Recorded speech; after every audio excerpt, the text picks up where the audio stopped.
Ici Zayana et cette histoire, c'est l'histoire d'une fille.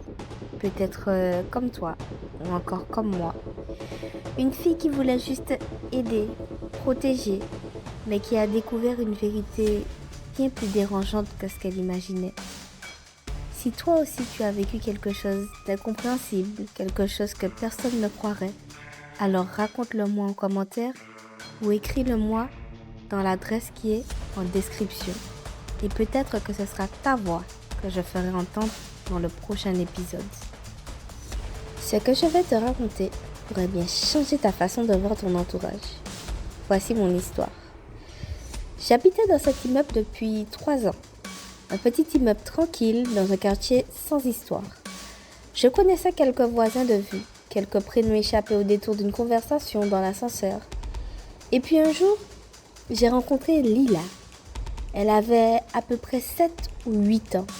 Elle était assise sur les marches du palier du 3e, seule, en train de dessiner avec des feutres. Quand je suis passée, elle m'a regardée et m'a dit « Bonjour madame, vous aimez les chats ?» J'ai ri. Je lui ai dit que oui et elle m'a montré son dessin. Un chat rose avec des ailes. Elle m'a expliqué qu'elle adorait dessiner, qu'elle s'ennuyait souvent, qu'elle n'avait pas le droit de descendre seule.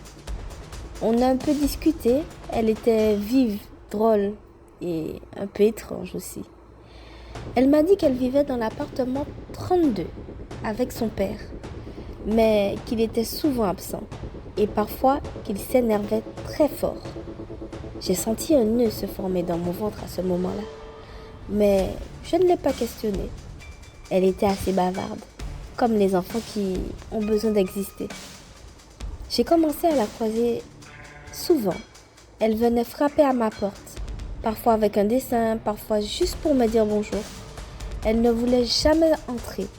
Elle restait sur le pas de la porte. Elle me disait « Je ne veux pas que mon père sache que je vous parle. Il n'aime pas les gens. » Je lui offrais des biscuits. Elle me rendait des galets peints. Un échange innocent. J'étais touchée et attendrie. Mais au fil des semaines, ses confidences ont changé de ton. Elle m'a raconté que parfois, son père l'enfermait dans le placard quand elle faisait trop de bruit. Qu'elle avait peur de l'eau chaude parce qu'il l'obligeait à se laver très fort. Un jour, elle a levé la manche de son pull et j'ai vu des marques, des traces fines, comme des griffures. Elle m'a dit « Ce n'est rien, j'ai été punie parce que j'ai pleuré trop fort. » Je ne savais pas quoi faire. J'étais partagée entre l'envie de l'aider et la peur d'interpréter des mots d'enfant. Je lui ai posé des questions discrètes. Elle m'a dit qu'elle ne voyait jamais sa mère, qu'elle n'allait pas à l'école, qu'elle avait tout appris toute seule, avec des vieux livres. Je lui ai demandé si elle voulait que je parle à quelqu'un.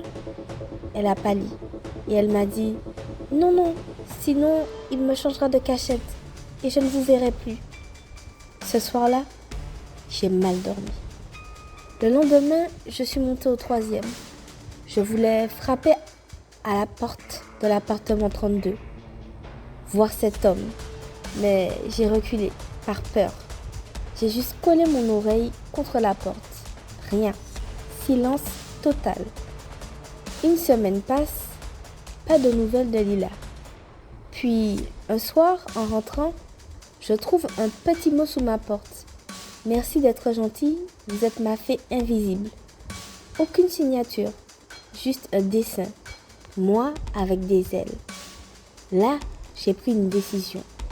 Le lendemain, j'ai appelé le 119. J'ai tout raconté. Les confidences, les marques, le mot. Ils m'ont écouté, m'ont prise au sérieux. On m'a dit qu'une enquête serait discrètement lancée. Je me suis sentie soulagée. Enfin, j'avais agi. 3 jours plus tard, 2 personnes au civil sont venues frapper chez moi, une femme et un homme. Ils se sont présentés. Ils m'ont demandé de leur montrer où vivait Lila. Je les ai conduits devant l'appartement 32. Ils ont toqué. Un homme d'environ 50 ans a ouvert, grand sec, le regard un peu vide. Ils se sont présentés comme des travailleurs sociaux. il les a laissés rentrer. Moi, je suis restée dans le couloir. J'entendais quelques bribes de conversation. Puis, au bout d'un moment, ils sont ressortis, le visage fermé. Ils m'ont remercié, mais il y avait quelque chose d'étrange dans leur regard. Je leur ai demandé « Elle va bien? Lila, elle est là ?» Et là, la femme m'a regardé droit dans les yeux. « Madame, il n'y a pas d'enfant dans cet appartement. » J'ai cru qu'elle plaisantait. J'ai insisté.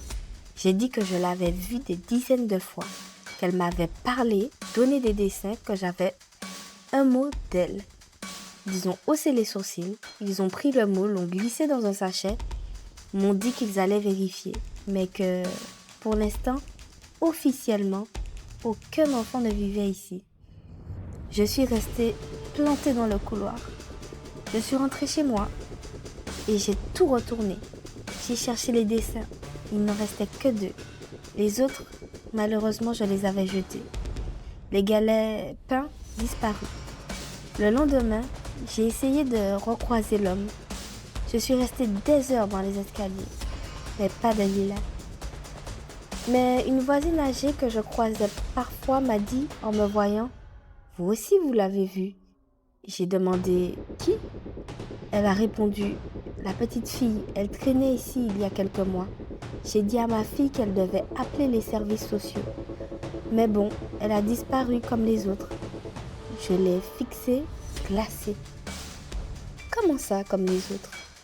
Elle m'a raconté qu'il y a des années, d'autres locataires avaient évoqué une petite fille étrange, souvent vue seule dans les escaliers, toujours sans parents, toujours avec des dessins. À chaque fois, quand quelqu'un signalait, on découvrait qu'aucun enfant n'était déclaré à cette adresse. Et puis, tout s'arrêtait. La fillette ne réapparaissait plus. Je me suis demandé, ai-je rêvé? Ai-je imaginé? Mais le mot, les dessins, les biscuits, disparus. Je les avais bien posés. Ils n'étaient plus là. Je me suis mise à fouiller Internet, les archives, les forums. Et j'ai trouvé un vieux post sur un forum de voisinage datant de 2014. Petite fille blonde errant dans les escaliers du 27 rue des Lilas. Si quelqu'un la connaît, merci de me contacter. Aucun commentaire, aucune suite. Je suis retournée voir le propriétaire. Je lui ai demandé s'il y avait eu des enfants à cette adresse. Il a soupiré et m'a dit « Ah, cette histoire revient souvent. Des locataires pensent voir une petite, toujours au 3e. Pourtant, personne n'y habite avec un enfant depuis au moins 10 ans. » J'ai eu la nausée. Depuis ce jour, je n'ai plus jamais entendu frapper à ma porte. Plus de dessins, plus de biscuits touchés. Mais un soir, en regardant par le Judas, j'ai vu un galet posé devant ma porte, peint d'un petit chat rose avec des ailes. Je ne sais pas qui était Lila, ni même si elle s'appelait vraiment comme ça. Mais une chose est sûre, elle voulait qu'on l'écoute et je l'ai écoutée. Peut-être que parfois, ce qu'on appelle folie, c'est juste quelqu'un qu'on refuse de croire. Et toi, tu lui aurais ouvert la porte? Pendant longtemps, j'ai cru que c'était moi le problème, que j'avais mal compris, mal vu, mal interprété. Mais au fond, j'ai juste fait ce que n'importe qui aurait fait. J'ai voulu protéger une enfant, même si elle n'était peut-être que le reflet d'un passé qu'on ne veut pas oublier ou nier. Si tu as une histoire à raconter, quelque chose qui te hante, qui te ronge, qui te fait mal, une situation que personne n'a jamais comprise ou qui mérite d'être racontée, intrigante ou palpitante, partage-la en commentaire ou envoie-la sur l'adresse que tu vas trouver en description. Peut-être que Zayana la racontera la prochaine fois. Abonne-toi pour les prochaines vidéos.